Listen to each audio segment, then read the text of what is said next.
ദശകം 27 പാലാഴി മദനവും കൂർമാവതാരവും. ദുർവാസാസുരവനിതാപ്ത ദിവ്യമാല്യം ചക്രായ സ്വയമുപദായ തത്ര ഭൂയ നാഗേന്ദ്ര പ്രതിമുദിദേശാപചക്രം കാക്ഷാന്തിസ്തുതിദേവതാംശജാനാം. ദുർവാസാഹ സുരവനിതാപ്ത ദിവ്യമാല്യം. സുരവനിത എന്ന് പറഞ്ഞാല് അപ്സര സ്ത്രീകളിൽ നിന്ന് ലഭിച്ച ദിവ്യമായ മാല, അതായത് കൽപ്പകവൃക്ഷത്തിന്റെ മാല, കൽപ്പകവൃക്ഷത്തിന്റെ പൂക്കൾ കൊണ്ടുണ്ടാക്കിയ മാല. അത് അവര് മാല കെട്ടുന്ന അവസരത്തിൽ ദുർവാസാവ് ആ വഴി വന്നു. അപ്പോൾ ദുർവാസാവിന് ആ മാല സമ്മാനിച്ചു. ശരിക്കു പറഞ്ഞാല് ദുർവാസാവ് അലങ്കാരപ്രിയനല്ല, ശിവന്റെ അംശഭൂതനാണ്. അപ്പോ ശിവനെ പോലെ തന്നെ ആഭരണങ്ങളിൽ അല്ലെങ്കിൽ അലങ്കാരങ്ങളിലൊന്നും വലിയ താല്പര്യമില്ലാത്ത ആളാണ്. പക്ഷേ നമുക്ക് താല്പര്യമില്ലാത്ത, നമുക്ക് വലിയ ഇഷ്ടമൊന്നും ഇല്ലാത്ത സാധനമാണെങ്കിലും ഒരാൾ സന്തോഷത്തോടെ തരുമ്പോൾ നമ്മളത് വാങ്ങിക്കുകയാണ് അതിന്റെ മര്യാദ. അപ്പോ ദുർവാസാവ് അതുകൊണ്ട് ആ മാല സ്വീകരിച്ചു. ഇത് ആവശ്യമുള്ള അല്ലെ പ്രയോജനമുള്ള ആർക്കെങ്കിലും സമ്മാനിക്കാമല്ലോ എന്നാണ് അദ്ദേഹം വിചാരിച്ചത്. അപ്പൊ അത് ആർക്ക് കൊടുത്തു? ശക്രായ സ്വയമുപദായ. അത് ദേവേന്ദ്രൻ, ശക്രൻ ദേവേന്ദ്രന് സ്വയമുപദായ, ശക്രന് അത് കൊടുത്തു. തത്ര ഭൂയ, അതിനുശേഷം ഇങ്ങനെ മാല ലഭിച്ചതിന് ശേഷം ദേവേന്ദ്രനെ കണ്ടപ്പോൾ അത് ദേവേന്ദ്രനായിട്ട് നൽകി. നാഗേന്ദ്ര പ്രതിമൃതിദേശാപചക്രം. അങ്ങനെ ആ മാല കിട്ടുന്ന അവസരത്തിൽ ദേവേന്ദ്രൻ എവിടെയായിരുന്നു? ഐരാവതത്തിന്റെ പുറത്ത് അങ്ങനെ ഇരിക്കുകയായിരുന്നു. ആ സമയത്താണ് ഈ മാല ഐരാവതത്തിന്റെ തുമ്പിക്കൈയിൽ വെച്ചാണ് സ്വീകരിച്ചത്. ശരിക്കും മഹർഷിമാര് അതുപോലെയുള്ള മഹത് വ്യക്തികൾ ഒരു സാധനം നമുക്ക് തരുമ്പോൾ, പ്രസാദമൊക്കെ തരുമ്പോൾ അതിവിനയത്തോടെ അവര് രണ്ട് കൈയും നീട്ടിയൊക്കെ സ്വീകരിക്കേണ്ടതാണ്. ഇത് അങ്ങനത്തെ വിനയമൊന്നും ഇല്ലാത്ത സ്വഭാവമായതുകൊണ്ട് ദേവേന്ദ്രൻ ആ മാല ആനയുടെ പുറത്ത് കിട്ടിയിട്ടും അത് ആനയുടെ പുറത്ത് വെച്ചിട്ട് മുടിയൊക്കെ ഒന്ന് ഭംഗിയായി കെട്ടട്ടെ, എന്നിട്ട് അതിന്റെ പുറത്ത് വെക്കാം, അതാണല്ലോ ഭംഗി എന്ന് വിചാരിച്ച് മാല ഐരാവതത്തിന്റെ മസ്തകത്തിൽ വെച്ചു. നാഗേന്ദ്ര പ്രതിമൃതിതേ. ആനയുടെ പുറത്ത് ഈ മാല വെച്ചപ്പോഴെന്ത് സംഭവിച്ചു? ഈ കൽപ്പകവൃക്ഷത്തിന്റെ പൂക്കൾ കൊണ്ടുണ്ടാക്കിയ മാലയാണത്. അതിന് സുഗന്ധമാണ്, വളരെയധികം സുഖം നൽകുന്ന ഗന്ധമാണ് അതിനുള്ളത്. അല്ലെങ്കിൽ തന്നെ പൂക്കളിൽ എത്തുന്നതാണ് വണ്ടുകൾ. അപ്പോ വണ്ടുകൾ ക്ഷണത്തിൽ അവിടെ എത്തി. വണ്ടുകളുടെ ആ പറക്കലെല്ലാം ഈ ഐരാവതത്തിന് വളരെ ബുദ്ധിമുട്ടുണ്ടാക്കി. ഐരാവതം ആ മാല തുമ്പിക്കൈ കൊണ്ട് വലിച്ച് താഴെ ഇട്ടിട്ട് കാലുകൊണ്ട് ചവിട്ടി അരച്ചു. ഇതൊക്കെ ക്ഷണത്തിൽ, ഈ കാര്യങ്ങളെല്ലാം ക്ഷണത്തിൽ സംഭവിച്ചു. അതെല്ലാം കണ്ടുകൊണ്ട് ദുർവാസാവ് അവിടെ നിൽക്കുന്നുണ്ടായിരുന്നു. എന്ത് സംഭവിച്ചു? ദേഷ്യം വന്നു. ദുർവാസാവ് സ്വതവേ ദേഷ്യമുള്ള, ക്രോധമുള്ള മഹർഷിയാണ്. അദ്ദേഹം ശാപം നൽകി. ആർക്കാണ്? ദേവേന്ദ്രനെ ഉദ്ദേശിച്ചാണ് ശപിച്ചത്, അല്ലെങ്കിൽ ദേവേന്ദ്രനോട് കോപം വന്നിട്ടാണ് ശപിച്ചത്. എങ്കിലും ദേവേന്ദ്രനെ മാത്രമല്ല അത് ബാധിച്ചത്, ദേവന്മാരെ മൊത്തമാണ് ശപിച്ചത്. എന്താണ്? അവരുടെ ഐശ്വര്യമെല്ലാം പാലാഴിയിൽ പോയി മുങ്ങട്ടെ, ജരാനരകൾ ബാധിക്കട്ടെ എന്നൊക്കെയാണ് ശപിച്ചത്. കാക്ഷാന്തിസ്ത്വതിതര ദേവതാംശജാനാം. അങ്ങയൊഴികെ മറ്റാർക്കാണ്, അല്ലെങ്കിൽ അങ്ങയിൽ നിന്ന് ഉണ്ടായ അവതാരങ്ങൾക്ക് ഒഴികെ മറ്റ് ഏത് ദേവന്മാരിൽ നിന്ന്, ദേവതാംശജന്മാരായിട്ടുള്ളവർക്കും ക്ഷമ അത്രയ്ക്ക് ഉണ്ടാവുകയില്ലല്ലോ. അതായത് ഇവിടെ ദുർവാസാവിന്റെ കോപത്തെയാണ് സൂചിപ്പിക്കുന്നത്. ദുർവാസാവിന് പെട്ടെന്ന് കോപം വന്നു. ദുർവാസാവ് സർവാംശജനാണ്. സർവൻ എന്ന് പറഞ്ഞാൽ ശിവൻ സ്വതവേ ശാന്തമൂർത്തിയാണ്. പക്ഷെ കോപം വന്നാൽ ക്ഷിപ്രകോപിയുമാണ്. പെട്ടെന്ന് ദേഷ്യം വരും. ദേഷ്യം വന്നാൽ അത് വളരെ ബാധിക്കുന്ന വിധത്തിലായി തീരും. അപ്പൊ അതുപോലെയാണ് ഇവിടെ ദുർവാസാവിന് കോപം വന്നത്. അങ്ങയുടെ അല്ലെങ്കിൽ അങ്ങയ്ക്ക് അല്ലെങ്കിൽ അങ്ങയുടെ അംശജരായിട്ടുള്ളവർക്കല്ലാതെ ക്ഷമ ആർക്കാണുണ്ടാവുക എന്നാണ്. കാക്ഷാന്തി ത്വതിതര എന്ന് പറഞ്ഞാൽ അങ്ങ് ഒഴികെ, ദേവതാംശജാനാം അങ്ങൊഴികെയുള്ള ദേവന്മാരുടെ അംശത്തിൽ നിന്ന് ഉണ്ടായവർക്ക് ക്ഷമ എവിടെ ഉണ്ടാവാനാണ് എന്നാണ് ഈ 4ാമത്തെ വരിയുടെ അർത്ഥം. അങ്ങനെ 1ാമത്തെ ശ്ലോകത്തിന്റെ അർത്ഥം മനസ്സിലാക്കാം. ഇനി നമുക്ക് 2ാമത്തെ ശ്ലോകം നോക്കാം. ശാപേന പ്രതിതജരേത നിർജ്ജരേന്ദ്രേ ദേവേഷു അപ്യുസുരദേഷു നിഷ്പ്രഭേഷു ശർവാദ്യാകമലജമേദ്യ സർവദേവ നിർവാണപ്രഭവ സമം ഭവന്തമാവു. ശാപേന പ്രഥിത ജരേധ നിർജരേന്ദ്രേ. പ്രഥിത ജരേ ശാപേന ശാപം കൊണ്ട് ജരബാധിച്ച പ്രഥിത ജരേ അഥ നിർജരേന്ദ്രേ. നിർജരന്മാരെന്ന് പറഞ്ഞാൽ അവരുടെ പേരിൽ നിന്ന് നമുക്ക് മനസ്സിലാക്കാം സ്വതവേ അവർക്ക് ജര ബാധിക്കാത്തവരാണ്. നിർജരന്മാരെന്ന് പേരുണ്ട് ദേവന്മാർക്ക്. പക്ഷെ ഇപ്പൊ എന്ത് സംഭവിച്ചു? അവർക്ക് ജര ബാധിക്കാനുള്ള ശാപം കിട്ടി. അതുകൊണ്ട് അവർക്കെല്ലാം ജരാനരകൾ ബാധിച്ചു. നിർജരേന്ദ്രേ ദേവേഷു അപ്യസുരജിതേഷു നിഷ്പ്രഭേഷു. ദേവന്മാർ അസുരന്മാരോട് തോറ്റു. ദേവേഷു അപി അസുരജിതേഷു നിഷ്പ്രഭേഷു. അങ്ങനെ ഐശ്വര്യമറ്റവരായി തീർന്നു അവർ. ശർവാദ്യാഹ. ശർവൻ എന്ന് പറഞ്ഞാല് ശിവൻ. ആദ്യം ബ്രഹ്മാവിന്റെ അടുത്ത് പോകും. ബ്രഹ്മാവും ശിവനുമായിട്ട് കമലജമേത്യ. കമലജൻ എന്ന് പറഞ്ഞാൽ ബ്രഹ്മാവ്. ശിവനും മറ്റു ദേവന്മാരും ബ്രഹ്മാവിനോട് കൂടി നിർവാണപ്രഭവ ഉദ്ഭവസ്ഥാനം. അങ്ങാണ് എല്ലാത്തിൻ്റെയും ഉത്ഭവം. എല്ലാ ദേവന്മാരുടെയും ഉത്ഭവസ്ഥാനം അങ്ങാണ്. നിർവാണപ്രഭവ സമം ഭവന്തമാപു. അങ്ങയുടെ അടുത്തേക്ക് എത്തിച്ചേർന്നു. അതായത് ദേവന്മാര് ബ്രഹ്മാവിനോടും, കമലജൻ എന്ന് പറഞ്ഞാൽ ബ്രഹ്മാവ്, ശർവൻ എന്ന് പറഞ്ഞാൽ ശിവൻ, ശർവാദ്യാഹ എന്ന് പറഞ്ഞാല് ശിവൻ മുതലായവർ, ഇവരെല്ലാരും കൂടെ ചേർന്ന് ഭവന്തമാപൂ. ഭവന്തം ഭഗവാനെ, അങ്ങയെ, ഗുരുവായൂരപ്പ അങ്ങയെ, അല്ലെങ്കിൽ പാലാഴിയിൽ ശയനം ചെയ്യുന്ന പത്മനാഭനെ, പത്മനാഭന്റെ അടുത്തേക്ക്, ഉത്ഭവസ്ഥാനമായ ഭഗവാന്റെ അടുത്തേക്ക് എത്തിച്ചേർന്നു. അങ്ങയെ ശരണം പ്രാപിച്ചു. ഇതാണ് 2ാമത്തെ ശ്ലോകത്തിന്റെ അർത്ഥം. ഇനി നമുക്ക് 3ാമത്തെ ശ്ലോകം നോക്കാം. ബ്രഹ്മാദ്യൈ സ്തുതമഹിമാചിരം തദാനീം പ്രാദുഷ്യൻ വരദപുരപരേണ ധാംന ഹേ ദേവാദിജിതകുലൈർവിധായ സന്ദീം പീയൂഷം പരിമതിതേതിർവൈദ്യശാസ്ത്രം. ബ്രഹ്മാദ്യൈ. ബ്രഹ്മാദികള്, ബ്രഹ്മാവ് തുടങ്ങിയവര്, സ്തുതമഹിമ അവര് സ്തുതിച്ചു, അങ്ങയെ സ്തുതിച്ചു. അവിടുത്തെ മാഹാത്മ്യത്തെ പറ്റി വളരെ നേരം സ്തുതിച്ചു കേട്ട നിന്തിരുവടി. ചിരം തദാനീം. തദാനീം എന്ന് പറഞ്ഞാൽ അപ്പോൾ. ചിരം എന്ന് പറഞ്ഞാൽ കുറച്ചു സമയം സ്തുതിച്ചു. പ്രാദുഷ്യൻ വരദ പുരപ്പരേണ ധാംന. അപ്പോൾ അങ്ങനെ സ്തുതിച്ചപ്പോൾ അവരുടെ മുൻപിൽ വളരെ തേജസ്സോടുകൂടി പ്രത്യക്ഷപ്പെട്ടിട്ട്, അല്ലയോ ദേവന്മാരെ, നിങ്ങൾ അസുരന്മാരുമായി സന്ധി ചെയ്ത് അമൃത് കടഞ്ഞെടുക്കുവിൻ എന്ന് ഉപദേശിച്ചു. അപ്പൊ ഈ വന്നു ചേർന്ന ആപത്തിൽ നിന്ന് രക്ഷപ്പെടാൻ എന്താണ് മാർഗം എന്നത് അറിയാൻ വേണ്ടിയാണ് ഭഗവാന്റെ അടുത്തെത്തിയത്. അപ്പൊ ഭഗവാൻ പ്രത്യക്ഷപ്പെട്ടിട്ട് നല്ല സ്തുതി ഒക്കെ ഉപയോഗിച്ച് ഭഗവാനെ സ്തുതിച്ചതിന്റെ ഫലമായിട്ട് ഭഗവാൻ അവിടെ പ്രത്യക്ഷപ്പെട്ട് ഐശ്വര്യം വീണ്ടെടുക്കാൻ നിങ്ങൾ പാലാഴി കടയുകയാണ് വേണ്ടത് എന്ന് ഉപദേശിച്ചു. ഇതാണ് 3ാമത്തെ ശ്ലോകത്തിന്റെ അർത്ഥം. ഇനി 4ാമത്തെ ശ്ലോകം നോക്കാം. സന്താനം മൃതവതിദാന വൈസുരൗകേ മന്ദാനം നയതി മദേന മന്ദരാദ്രീം പൃഷ്ടേസ്മിൻ ബദരമിവോദ്വഹൻ ഖഗേന്ദ്രേ സദ്യസ്ത്വം വിനിഹിതവാൻ ഭയപയോധൗ. സന്ധാനം കൃതവതി.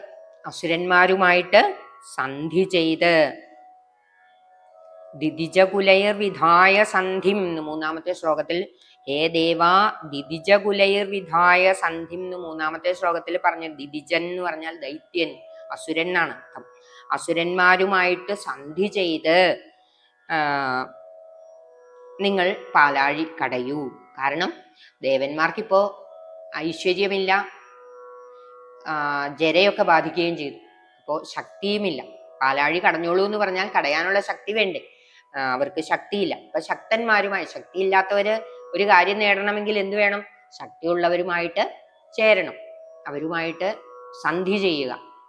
അപ്പോ ശക്തിയുള്ളത് അസുരന്മാരാണ്. അപ്പൊ അസുരന്മാരുമായിട്ട് ചേർന്ന് പാലാഴി കടയൂ എന്നാണ് ഭഗവാൻ നിർദ്ദേശിച്ചത്. അതനുസരിച്ച് ദേവന്മാരെന്ത് ചെയ്തു? മനസ്സില്ലാ മനസ്സോടെ, അസുരന്മാർ ശത്രുക്കളാണ് എന്നാൽ പോലും, അപ്പോ നമുക്ക് കാര്യം കാണാൻ കഴുതക്കാലും പിടിക്കണം എന്ന് പറയുന്ന പോലെയാണ്. ഇവിടെ നിവൃത്തിയില്ലാതെ വന്നപ്പോൾ അസുരന്മാരോട് പോലും ദേവന്മാര് സന്ധി ചെയ്തു. എന്നിട്ട് എന്ത് ചെയ്തു? നമുക്ക് അമൃത് കിട്ടുമ്പോൾ ഞങ്ങൾ നിങ്ങൾക്കും തരാം, നിങ്ങൾക്കും പ്രയോജനമാണല്ലോ എന്നൊക്കെ പറഞ്ഞാണ് അവരെ കൂട്ടത്തിൽ കൂട്ടിയത്. അങ്ങനെ അവര് സന്ധി ചെയ്ത് സന്ധാനം കൃതവതി, സന്ധി ചെയ്തു. ദാനവൈഹി, ദാനവന്മാരെന്ന് പറഞ്ഞാൽ ദൈത്യന്മാർ, അസുരന്മാർ. സുരൗഘേ, സുരന്മാരെന്ന് പറഞ്ഞാൽ ദേവന്മാർ. ഔഘം എന്ന് പറഞ്ഞാൽ കൂട്ടം. ദേവന്മാര് അസുരന്മാരുമായിട്ട് സന്ധി ചെയ്തിട്ട് മന്ധാനം നയതി, മന്ഥനം ചെയ്തു പാലാഴി. മതേന മന്ദരാദ്രിം, അങ്ങനെ അസുരന്മാരുമായിട്ട് സന്ധി ചെയ്യാൻ സാധിച്ചല്ലോ എന്ന് ഓർത്തപ്പോ തന്നെ ദേവന്മാർക്കൊരു അഹങ്കാരം വന്നു, മതം വന്നു. അതിന്റെ ഫലമായിട്ട് എന്ത് സംഭവിച്ചു? മന്ദരാദ്രി എടുത്തോണ്ട് വന്ന വഴിക്ക് അത് വീണുപോയി. ഞങ്ങൾക്കിപ്പോ ബലവാന്മാരുമായിട്ട് കൂട്ടായി, അതുകൊണ്ട് ഞങ്ങൾക്ക് ബലം കിട്ടിയ പോലെയായി എന്ന് അഹങ്കാരം തോന്നിയപ്പോൾ ആ മന്ദരപർവ്വതം എടുത്തുയർത്തിയത് താഴെ വീണുപോയി. ഭ്രഷ്ടേസ്മിൻ ബദരമിവോദ്വഹൻ ഖഗേന്ദ്രേ. അങ്ങനെ താഴെ പോയ അവസരത്തില് ഭഗവാൻ എന്ത് ചെയ്തു? ബദര പഴം പോലെ,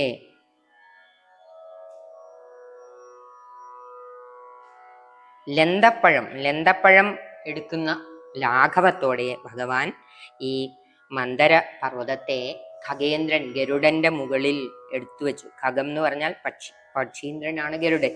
അപ്പൊ ഗരുഡന്റെ മുകളിൽ എടുത്തു വെച്ചുകൊണ്ട് പാലാഴിയിൽ കൊണ്ടുവന്നു വെച്ചു. സദ്യസ്ത്വം വിനിഹിതവാൻ പയോധൗ, പാലാഴിയിൽ കൊണ്ടുപോയിട്ടു. അങ്ങനെ ദേവന്മാരെ പാലാഴി മഥനത്തിൽ ഭഗവാൻ ആദ്യം തന്നെ സഹായിച്ചു. ഇനി നമുക്ക് അടുത്ത ശ്ലോകം നോക്കാം. ആദായ ദ്രുതമതവാസുകീമരത്രാം പാദോദൗ വിനിഹിത സർവബീജജാലേ പ്രാരബ്ധേ മദനവിധൗ സുരാസുരൈസ്തൈ വ്യാജത്വം ഭുജഗമുഖേ കരോസുരാരി. ആദായ ദ്രുതമഥവാസുകീമരത്രാം, പിന്നെ ആ ദേവാസുരന്മാർ വേഗത്തിൽ വാസുകിയെ കയറാക്കി. കടകോലായിട്ട് മന്ദരപർവ്വതത്തെയും കയറായിട്ട് വാസുകിയെയുമാണ് ഭഗവാൻ നിർദ്ദേശിച്ചത്. അപ്പോ ഈ വാസുകിയെ മന്ദരപർവ്വതത്തിൽ ചുറ്റി. എല്ലാ ഔഷധ ബീജങ്ങളും ആ പാലാഴിയിലിട്ടു. മഥനം തുടങ്ങിയപ്പോൾ നിന്തിരുവടി കപടം മഥനം ചെയ്യണമെങ്കിൽ ഈ കയറിന്റെ ഓരോ അറ്റത്തും ശക്തരായ ഓരോരുത്തരും പിടിക്കണം. അപ്പോൾ ഏതു വശത്ത് പിടിക്കണം എന്ന് ദേവന്മാർക്ക് സംശയമില്ലായിരുന്നു. കാരണം വാസുകിയുടെ തലയിൽ പിടിച്ചാൽ വാസുകിയുടെ വായിലാണ് വിഷമുള്ളത്. ആ വിഷം ഏൽക്കുമ്പോൾ അവശരായിട്ടുള്ള ദേവന്മാർക്ക് ഇത് സഹിക്കാൻ പറ്റില്ലെന്ന് അവർക്കറിയാമായിരുന്നു. അതുകൊണ്ട് അവർക്ക് വാസുകിയുടെ വാല് പിടിക്കാനായിരുന്നു താല്പര്യം. പക്ഷേ ഭഗവാൻ അവരെ നിർദ്ദേശിച്ചു, നിങ്ങൾ വാസുകിയുടെ തല പിടിക്കാനായിട്ട് പോയാൽ മതി, നിങ്ങൾ അങ്ങോട്ടൊന്ന് തല പിടിക്കാനായിട്ട് പോകുന്നതായിട്ടൊന്ന് ഭാവിച്ചാൽ മതി എന്ന് ഭഗവാൻ നിർദ്ദേശിച്ചു. ഭഗവാനും കൂടെ ചെന്ന് തല പിടിക്കാൻ തുടങ്ങുന്നതായിട്ട് ഭാവിച്ചു. അപ്പോഴെന്ത് സംഭവിച്ചു? അസുരന്മാർക്കത് തീരെ അപമാനമായി. പാമ്പിന്റെ വാല് പിടിക്കാനാണോ ഇനി ഞങ്ങള് വന്നിരിക്കുന്നത്? ഞങ്ങളെ അങ്ങനെ മോശക്കാരൊന്നും ആക്കേണ്ട കാര്യമില്ല. പാമ്പിന്റെ വാല് പിടിക്കുക എന്ന് പറഞ്ഞത് വളരെ മോശമാണ്. ഞങ്ങൾക്ക് തല പിടിക്കാൻ കിട്ടുമെങ്കിൽ മാത്രമേ ഞങ്ങള് കടയാൻ കൂടുന്നുള്ളൂ എന്ന് പറഞ്ഞ് അവര് തിരിച്ചു പോകാൻ തുടങ്ങിയപ്പോൾ ഭഗവാൻ പറഞ്ഞു, അതൊന്നും വേണ്ട അസുരന്മാരെ, നിങ്ങൾ തന്നെ തല പിടിച്ചോളൂ എന്ന് പറഞ്ഞ് ദേവന്മാരെ നിങ്ങൾ വാല് തന്നെ പിടിച്ചോളൂ കേട്ടോ എന്ന് പറഞ്ഞ് ദേവന്മാർക്ക് ഇഷ്ടമുള്ളത് ദേവന്മാർക്കും അസുരന്മാർക്ക് ഇഷ്ടമായത്, അതായത് അവരതിൻ്റെ ദോഷവശം മനസ്സിലാക്കാതെ ദേവന്മാരെ ഏത് പിടിക്കാൻ പോകുന്നു അതായിരിക്കും നല്ലത് എന്ന് വിചാരിച്ച് അസുരന്മാര് തലഭാഗം പിടിക്കാനായിട്ടും പോയി. യഥാർത്ഥത്തിൽ ഇവിടെ നടന്നത് ഭഗവാന്റെ ഇഷ്ടമാണ്. നമ്മൾ ഓരോ കാര്യങ്ങളും സംഭവിക്കുമ്പോൾ എൻ്റെ ഇഷ്ടം നടന്നു എന്ന് വിചാരിക്കും. യഥാർത്ഥത്തിൽ ഭഗവാൻ എന്ത് നിശ്ചയിക്കുന്നോ അതാണ് നടക്കുന്നത്. നന്നായിട്ട് നടക്കുമ്പോൾ ഭഗവാൻ അതങ്ങനെ നടക്കാൻ സങ്കല്പിച്ചു എന്ന് മനസ്സിലാക്കാതെ പോകുന്നതാണ് നമുക്ക് സംഭവിക്കുന്ന മണ്ടത്തരം. അപ്പൊ അതാണ് ഈ ശ്ലോകത്തിന്റെ അർത്ഥം. ഇനി നമുക്ക് 6ാമത്തെ ശ്ലോകം നോക്കാം. ക്ഷുബ്ധാദ്രൗ ക്ഷുഭിതജലോദരേന്ദാനീം ദുഗ്ധാബ്ധൗ ഗുരുതര ഭാരതോ നിമഗ്നേ ദേവേഷു വ്യതിതമേഷു തൽപ്രിയേഷി പ്രാണൈഷീകമടതനും കഠോരപൃഷ്ടാം. നാരായണ നാരായണ നാരായണ നാരായണ നാരായണ നാരായണ നാരായണ കൃഷ്ണ നാരായണ നാരായണ നാരായണ. സർവത്ര ഗോവിന്ദ നാമ സങ്കീർത്തനം. ഗോവിന്ദ ഗോവിന്ദ. ഈ ശ്ലോകത്തിൽ ഭഗവാന്റെ കൂർമാവതാരമാണ് പറയുന്നത്. അതായത് ആമയായിട്ട് ഭഗവാൻ അവതരിച്ചതാണ് ഈ ശ്ലോകത്തിൽ പറയുന്നത്. ക്ഷുബ്ധാദ്രൗ, അങ്ങനെ മഥനം തുടങ്ങിയപ്പോൾ ആ സമുദ്രം കലങ്ങിമറിഞ്ഞു. ക്ഷുഭിത ജലോദരേ തദാനീം, അപ്പോൾ ദുഗ്ധാബ്ധൗ, ദുഗ്ധം എന്ന് പറഞ്ഞാൽ പാലാഴി, അബ്ധി എന്ന് പറഞ്ഞാൽ സമുദ്രം. പാലാഴിയിൽ എന്ത് സംഭവിച്ചു? ഗുരുതര ഭാരതോ നിമഗ്നേ, വളരെ ഭാരം കൂടിയതാണെങ്കിലും ആ പാലാഴിയുടെ ആഴം കൊണ്ടും ഈ മഥനത്തിന്റെ ശക്തി കൊണ്ടും ഈ മന്ദരപർവ്വതം താഴ്ന്നുപോയി. ദേവേഷു വ്യഥിതതമേഷു, ദേവന്മാർക്കേ ദുഃഖമുണ്ടായുള്ളൂ, അവർക്ക് വേണ്ടിയാണ് ഈ പ്രവർത്തനം ചെയ്യുന്നത്. അതുകൊണ്ട് അവർ വളരെ വിഷമിച്ചു. വ്യഥിതതമേഷു, അവർ വല്ലാതെ ദുഃഖിച്ചു. തത്പ്രിയൈഷി, അവരുടെ പ്രീതിക്ക് വേണ്ടി ഭഗവാൻ എന്ത് ചെയ്തു? പ്രാണൈഷി കമഠധനു കഠോര പൃഷ്ഠാം, പുറത്തിന് നല്ല ഉറപ്പുള്ള കൂർമ്മമായിട്ട് ഭഗവാൻ അവതരിച്ചിട്ട് ഈ മന്ദരപർവ്വതത്തിന്റെ അടിയിലേക്ക് പോയി ആ മന്ദരപർവ്വതത്തെ ഉയർത്തിക്കൊണ്ടുവന്നു. ഇതാണ് കൂർമ്മരൂപം ധരിച്ച ഭഗവാൻ. അങ്ങനെയാണ് കൂർമാവതാരം ഉണ്ടാകുന്നത്. ദശാവതാരത്തിലെ 2ാമത്തെ അവതാരം മത്സ്യം, കൂർമ്മം. അങ്ങനെ ഭഗവാന്റെ ഉറപ്പുള്ള ആ പുറത്ത് മന്ദരപർവ്വതത്തെ വഹിച്ചുകൊണ്ട് ആണ് തുടർന്നുള്ള കടയൽ നടന്നത്. ഇനി അടുത്ത ശ്ലോകത്തിൽ എന്താണ് പറയുന്നത് നോക്കാം. വജ്രാദി സ്ഥിരതര കർപ്പരേണ വിഷ്ണു വിസ്താരാൽ പരിഗതലോ ലക്ഷയോജനേന അംബോധേ കുഹരഗതേന വഷ്മണാതും നിർമ്മഗ്നം ധൃതിധരനാഥമുന്നിനേത. വജ്രാദി സ്ഥിരതര കർപ്പരേണ, അതായത് എല്ലാ പദാർത്ഥങ്ങളെക്കാളും ഏറ്റവും ഉറപ്പുള്ള പദാർത്ഥമാണ് വജ്രം. അപ്പൊ ആ വജ്രത്തെക്കാൾ ഉറപ്പുള്ള പദാർത്ഥമായിട്ട് ആ കൂർമ്മത്തിന്റെ, ആ ആമയുടെ, ഭഗവാൻ ധരിച്ച കൂർമാവതാരം, ഭഗവാന്റെ അവതാരമായ ആ കൂർമാവതാരം അല്ലെങ്കിൽ ആമയുടെ പുറം ചട്ട, ആമയുടെ പുറത്തുള്ള ആ ഭാഗം വജ്രത്തേക്കാൾ കഠോരമായിരുന്നു. നിന്ദ്രുവടിയുടെ വജ്രത്തേക്കാൾ കടുപ്പം കൂടിയ പുറംചട്ട 1,00,000 യോജന വിസ്താരമുള്ളതായിരുന്നു. അതായത് ഭഗവാന്റെ രൂപം ഈ മന്ദരപർവ്വതത്തെ വഹിക്കണമെങ്കിൽ തന്നെ എത്ര വലുതായിരിക്കണം. അപ്പൊ അതിലൊക്കെ അപ്പുറം 1,00,000 യോജന വിസ്താരമുള്ള രൂപമായിരുന്നു ഭഗവാൻ ധരിച്ചിരുന്നത്. സമുദ്രത്തിന്റെ അടിയിലെത്തിയതുമായ ശരീരം കൊണ്ട്, സമുദ്രത്തിന്റെ അടിയിലാണ് ഭഗവാൻ ഈ മന്ദരപർവ്വതത്തിന്റെ നേരെ താഴെയായിട്ട് നിൽക്കുന്നത്. താണുപോയ മന്ദരപർവ്വതത്തെ മേൽപോട്ട് ഉന്നിനേധ എന്ന് പറഞ്ഞു. നിർമ്മഗ്നം എന്ന് പറഞ്ഞാൽ താന്നുപോയത്. ക്ഷിതിധരനാഥം, ക്ഷിതിധരൻ, ഭൂമിയെ ധരിച്ചവൻ, ഭൂമിയെ ഉദ്ധരിച്ചവനാണ്. അപ്പോൾ ഈ ഒരു പർവ്വതത്തെ പൊക്കിക്കൊണ്ടുവരുവാൻ ഭഗവാൻ എന്താണ്, യാതൊരു ബുദ്ധിമുട്ടും ഇല്ല എന്ന് സൂചനയും കൂടെയാണ് ഇവിടെ ഉദ്ദേശിക്കുന്നത്. ക്ഷിതിധരനാഥം ഉന്നിനേധ, ഭൂമിയെ മുഴുവനും വഹിച്ചു കൊണ്ടുവന്ന ഭഗവാന് ഈ ഒരു പർവ്വതത്തെ പൊക്കുന്നത് എത്രയോ നിസ്സാരമാണ് എന്നും കൂടെ നമുക്ക് ഇതിൽ നിന്ന് മനസ്സിലാക്കാം. ഇതാണ് ഈ 7ാം ശ്ലോകത്തിന്റെ അർത്ഥം. ഇനി നമുക്ക് 8-ാം ശ്ലോകം നോക്കാം. ഉന്മഗ്നേശ്ചടിതിധരാധരേന്ദ്രേ നിർമ്മേധുർദൃഢമിക സമ്മതേന സർവേ ആവിശ്യദ്വിതയഗണേഭി സർപ്പരാജേ വൈവശ്യം പരിശമയൻ അവീവൃതസ്ഥാൻ. ഉന്മഗ്നേ ഛടിതി തഥാ ധരാധരേന്ദ്രേ. ഛടിതി എന്ന് പറഞ്ഞാൽ പെട്ടെന്ന്. ഉന്മഗ്നേ പൊങ്ങി വന്ന ആ പർവ്വതത്തെ കണ്ട് എല്ലാവർക്കും നല്ല ഉത്സാഹമായി. അവര് ഉത്സാഹത്തോടെ കടഞ്ഞു. ആ സമയത്ത് ഭഗവാൻ ദേവന്മാരിലും അസുരന്മാരിലും പ്രവേശിച്ചിട്ട്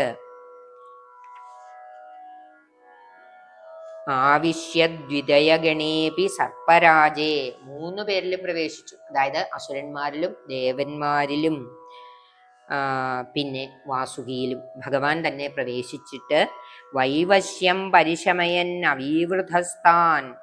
വിവശത നീക്കിക്കൊണ്ട് മഥനം തുടർന്നു എന്നാണ് ഈ ശ്ലോകത്തിന്റെ അർത്ഥം. ഇനി നമുക്ക് അടുത്ത ശ്ലോകം നോക്കാം. ഭ്രമണജവോന്നമൽഗിരീന്ദ്ര ന്യസ്തൈക സ്ഥിരതരഹസ്തപങ്കജം ദ്വാം അഭ്രാന്തേ വിധിഗിരിശാദയ പ്രമോദാൽ ഉൽഭ്രാന്താനുനൂരുപാത പുഷ്പവർഷ. ഉദ്ദാമ ഭ്രമണ ജവോന്നമദ്ഗിരീന്ദ്ര. ഈ തൈരൊക്കെ കടഞ്ഞ് പണ്ടത്തെ രീതിയിൽ കടകോൽ ഉപയോഗിച്ച്, കയറും കടകോലും ഉപയോഗിച്ച് കലക്കിയിട്ടുള്ളവർക്കറിയാം. കലക്കുന്ന ഒരു ഘട്ടത്തില് ഈ കടകോല് പൊങ്ങി വരും. ചിലപ്പോ അത് തൈരിന്റെ മുകളിലേക്ക് വരെ പൊങ്ങി വരും. അങ്ങനെ വരുന്ന സന്ദർഭത്തിൽ കടയൽ ശരിയാവുകയില്ലല്ലോ. അപ്പോൾ ആ കടകോല് താഴ്ത്തേണ്ടി വരും. അതുപോലെ ഇവിടെ കടയുന്നതിനിടയിലെ ഈ മന്ദരപർവ്വതം ആദ്യം ഒന്ന് താന്നുപോയി, ഇപ്പൊ അത് പൊങ്ങി വന്നു. പൊങ്ങി അങ്ങനെ വന്ന സമയത്ത് അത് പാകത്തിന് നിൽക്കണം. ആ പാലാഴിയില് മുങ്ങി നിൽക്കണം. എന്നാ അങ്ങ് മുങ്ങിപ്പോകാനും പാടില്ല. അങ്ങനെ ഇരിക്കേണ്ടത് കൊണ്ട് ഭഗവാൻ എന്ത് ചെയ്തു? അങ്ങനെ പൊങ്ങി വന്ന പർവ്വതത്തിന്റെ മുകളിൽ ഒരു കൈ വെച്ച് പാകത്തിനാക്കി നിർത്തി. ന്യസ്തൈക സ്ഥിര. ന്യസ്തം എന്ന് പറഞ്ഞാല് കൈ വയ്ക്കുക, ഒരു കൈ കൊണ്ട്. സ്ഥിരതര ഹസ്തപങ്കജം ത്വാം. അങ്ങയുടെ ഒരു കൈ കൊണ്ട് ആ പർവ്വതത്തെ പാകത്തിലായിട്ട് താഴ്ത്തി. അഭ്രാന്തേ വിധി ഗിരിശാദയ. അഭ്രാന്തേ എന്ന് പറഞ്ഞ ആകാശത്തിൽ. വിധി എന്ന് പറഞ്ഞ ബ്രഹ്മാവ്. ഗിരിശൻ എന്ന് പറഞ്ഞ ശിവൻ. ആദയ അതായത് ബ്രഹ്മാവ്, ശിവൻ തുടങ്ങിയവർ. ആദി എന്ന് പറഞ്ഞാൽ തുടങ്ങിയവര്. ഉദ്ഭ്രാന്താനുനൂരുപാത്ത പുഷ്പവർഷ. അവർക്ക് വളരെ മോദമുണ്ടായി ഭഗവാന്റെ ഈ പ്രവൃത്തി കണ്ടപ്പോൾ. അവർക്കെല്ലാം അവരെല്ലാം മുകളിൽ നിന്ന് നിരീക്ഷിക്കുകയാണ് ഈ പാലാഴി മഥനം. അപ്പോൾ അവര് സ്തുതിച്ചു. നുനുവു എന്ന് പറഞ്ഞാൽ സ്തുതിക്കുക. ഉപാത്ത പുഷ്പവർഷ. കയ്യിലുണ്ടാകുന്ന പുഷ്പങ്ങൾ കൊണ്ട് ഭഗവാനെ വർഷിച്ചു. പുഷ്പവൃഷ്ടി നടത്തി. ഇതാണ് ഈ ശ്ലോകത്തിന്റെ അർത്ഥം. ദൈത്യൗഖേ ഭുജഗമുഖാനിലേന തപ്തേ തേനൈവ ത്രിദശകുലേപി കിഞ്ചിദാർത്തേ കാരുണ്യാതവ കില ദേവവാരിവാഹ പ്രാവർഷന്നമരഗണാന്യ ദൈത്യസംഘാൻ. ദൈത്യൗഖേ. ദൈത്യൗഘം എന്ന് പറഞ്ഞാൽ അസുരന്മാരുടെ കൂട്ടം. ഔഘം എന്ന് പറഞ്ഞാൽ കൂട്ടം. ഭുജഗമുഖാനിലേന. ഭുജഗം എന്ന് പറഞ്ഞാൽ പാമ്പ്, വാസുകി. മുഖം വായ. ആ പാമ്പിന്റെ വായിൽ അനിലൻ, തീയ്. ഈ വിഷം ഭയങ്കര ചൂടുള്ളതാണ്. അതിനകത്തുനിന്ന് വന്ന ആ കാറ്റ് കൊണ്ട് തപ്തേ. അസുരന്മാർ വളരെയധികം വിഷമിച്ചു. ചൂടേറ്റിട്ട് ആ വിഷക്കാറ്റ് വായിൽ നിന്ന് ഉണ്ടാകുന്ന ഉച്ഛ്വാസവായുവിലെ ആ വിഷത്തിന്റെ ചൂട് കൊണ്ട് അസുരന്മാര് വല്ലാതെ വിഷമിച്ചു. ഈ വിഷമം വരാതിരിക്കാനാണ് ദേവന്മാര് വാല് പിടിക്കാനായിട്ട് ആഗ്രഹിച്ചത്. അപ്പോ ദേവന്മാർ ഏത് പിടിക്കണം എന്ന് പറയുന്നു, അത് വേണമെന്ന് അസുരന്മാര് പറയുമെന്ന് ഭഗവാൻ അറിയാം. അതുകൊണ്ടാണ് ഭഗവാൻ ആദ്യം ദേവന്മാരോട് പാമ്പിന്റെ തല പിടിക്കാനായിട്ട് നിർദ്ദേശിച്ചത്. തല പിടിക്കാൻ ചെന്നപ്പോ അസുരന്മാർക്ക് അത് വേണമെന്ന് പറഞ്ഞു. അതുകൊണ്ട് ദേവന്മാര് രക്ഷപ്പെട്ടു. ദൈത്യന്മാര് സഹനശക്തിയൊക്കെ വളരെ ഉള്ളവരാണെങ്കിലും അവർക്ക് സഹിക്കാൻ പറ്റാതെയായി തീർന്നു. വളരെ ദുസ്സഹമായിരുന്നു ആ വിഷക്കാറ്റിന്റെ ചൂട്. തേനൈവ ത്രിദശകുലേപി കിഞ്ചിദാർത്തേ. അവര് അസുരന്മാര് ദുസ്സഹമാണ് എന്ന് വിചാരിച്ച ആ കാറ്റ് മറുവശത്തുള്ള ദേവന്മാർക്കും കുറെയൊക്കെ വന്ന് അനുഭവിക്കേണ്ടി വന്നു. അത് അതുപോലും അവർക്ക് സഹിക്കാൻ പറ്റാതെ വന്നപ്പോൾ കാരുണ്യാൽ കാരുണ്യാത് കാരുണ്യം കൊണ്ട് കാരുണ്യാത് കാരുണ്യാത് താവകില ദേവ വാരിവാഹാഹ അങ്ങ് കാരുണ്യം കൊണ്ട് ദേവന്മാരോടുള്ള കാരുണ്യം കൊണ്ട് വാരിവാഹാഹ വാരിവാഹം എന്ന് പറഞ്ഞാല് മേഘങ്ങള് പ്രാവർഷൻ അമരഗണാൻ ആ ദേവന്മാരുടെ മുകളില് മഴയെ പെയ്യിച്ചു മഴമേഘങ്ങളെ കൊണ്ട് മഴയെ പെയ്യിച്ചു ദൈത്യസംഘാൻ അവര് വിഷമം വന്നാൽ ഭഗവാനെ ഭജിക്കാത്തവരാണ് അസുരന്മാരെന്ന് പറഞ്ഞാൽ വിഷമങ്ങളൊക്കെ വന്നാൽ നേരിടാൻ എനിക്ക് പറ്റും, എനിക്ക് ശക്തിയുണ്ട്, എനിക്ക് വരുന്ന വിഷമങ്ങളെയൊക്കെ ഞാൻ നേരിടും എന്നൊക്കെയുള്ള ചിന്തയുള്ളവരാണ് അസുരന്മാര്. അവരോട് ഭഗവാന് കാരുണ്യം തോന്നുകയില്ല. ഭഗവാനെ എന്നെ രക്ഷിക്കണമേ എന്ന് രക്ഷപ്പെടുത്തണം അല്ലെങ്കിൽ അനുഗ്രഹിക്കണം, പാഹി എന്ന് പറയുന്നവരെയാണ് ഭഗവാൻ രക്ഷിക്കുക. അങ്ങനെ ഒരു മനോഭാവം ഇല്ലാത്തവരെ ഭഗവാൻ രക്ഷിക്കുകയില്ല. അതുകൊണ്ട് അവര് ഈ വിഷമങ്ങളെയൊക്കെ സഹിക്കേണ്ടി വന്നു. ദൈത്യസംഘത്തിന് മഴയുണ്ടായില്ല. അമരഗണാൻ ദേവന്മാർക്ക് മഴയെ അനുഭവിച്ച് ഈ വിഷക്കാറ്റിന്റെ ചൂടിൽ നിന്ന് കുറച്ച് ശമനം അനുഭവിക്കാൻ സാധിച്ചു എന്നാണ് ഈ ശ്ലോകത്തിൽ പറയുന്നത്. ഇനി അടുത്ത ശ്ലോകം നോക്കാം. ബഹുതിമിനക്രചക്രവാളെ തത്രാബ്ദൗ ചിരമതിദേവി ദുർവികാരേ ഏകസ്ത്വം കരയുഗകൃഷ്ടതർപ്പരാജ സംരാജൻ ഭവനപുരേശ പാഹി രോഗാൻ സർവത്ര ഗോവിന്ദ നാമ സങ്കീർത്തനം. ഗോവിന്ദ ഗോവിന്ദ.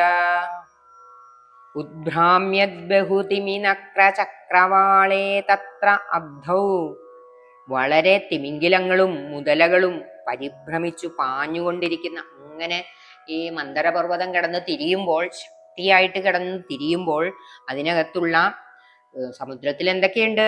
തിമിംഗിലം, മുതല തുടങ്ങിയ ജീവികളെല്ലാം ഉണ്ട്. അവരെല്ലാം കിടന്ന് വട്ടം കറങ്ങുകയാണ്. ആ സമുദ്രത്തിന് വളരെ നേരം മഥനം ചെയ്തിട്ടും മാറ്റമൊന്നും വരുന്നില്ല. വളരെ ശക്തിയായിട്ടും ഒക്കെ മഥനം നടക്കുന്നുണ്ട്. പക്ഷെ യാതൊരു നിർവികാരേ ഒരു മാറ്റവുമില്ല, ഒന്നും ഉണ്ടാകുന്നില്ല. ഏക കരയുഗകൃഷ്ട സർപ്പരാജ അങ്ങ് ഏകനായിട്ട് രണ്ടു വശങ്ങളിലും, അതായത് പാമ്പിന്റെ തലയും വാലും അങ്ങ് തന്നെ പിടിച്ചിട്ട് എന്ത് ചെയ്തു? വാസുകിയെ വലിച്ചു കടഞ്ഞുകൊണ്ട് ശോഭിക്കുന്ന നിന്തിരുവടി പമനപുരേശ രോഗാത് പാഹി. അങ്ങനെ രണ്ട് ഭാഗവും, അസുരന്മാരുടെ ഭാഗവും ദേവന്മാരുടെ ഭാഗവും ഭഗവാൻ തന്നെ പിടിച്ച് ശക്തിയായിട്ട് കലക്കി മഥനം ചെയ്തു. അപ്പോൾ ഉണ്ടായ ആ രൂപത്തിനെയാണ് അജിതൻ എന്ന് പറയുന്നത്. അജിത സ്വരൂപമാണ് ഇങ്ങനെ ചെയ്തത്. രണ്ടു വശത്തും തൻ്റെ രണ്ട് കൈകളെ കൊണ്ട് മഥനം ചെയ്തു.